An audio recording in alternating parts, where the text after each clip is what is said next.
نه څه بچاوې دلی دا د پښین په زین کې کښېږدئ نه یې تر وزیرستانیانو تکړه خلک پښین نه یې تر باجوړ تکړه خلک نه یې تر سواتي تکړه خلک چې پر باجوړ پر سوات پر وزیرستان اتفاق یې نه کاوه د 1915 کاله مخکې سال وباندې څو بې عزتۍ یې وسوې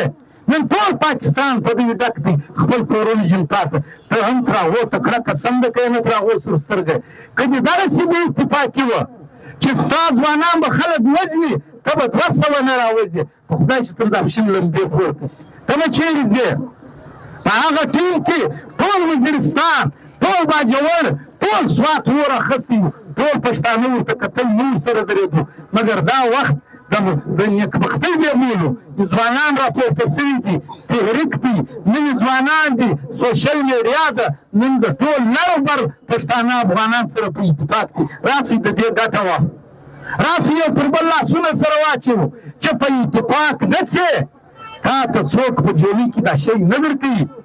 ځینې خلکو بیان کړو چې کرنل میجر دی لالا بېادبي مات هغه یو ښځې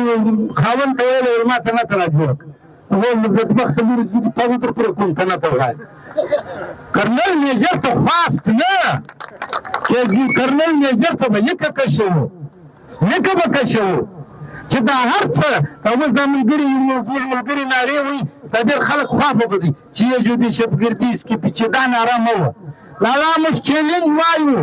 په کراچي کې موږ ته ویلي دي په اسلام آباد کې کوم دا در ثابته نه کړه دغه د پښین کرنل ته وایو در وموغاړه په چیلنج د پښین په مخ کې درته وایو کوم دا ناره در ثابته نه کړه چې یې جو دې شبګردي اسکي چې دا ستا خره وردي کوم در ثابته نه کړه حلال مه کړه دا به در ثابتوي او ته چې کوم الزامونه پر موږ لګې چې غداران یاست د پرانیستي فنډ لره روان دی که دې بیا دا ثابته کړو بیا مو حلال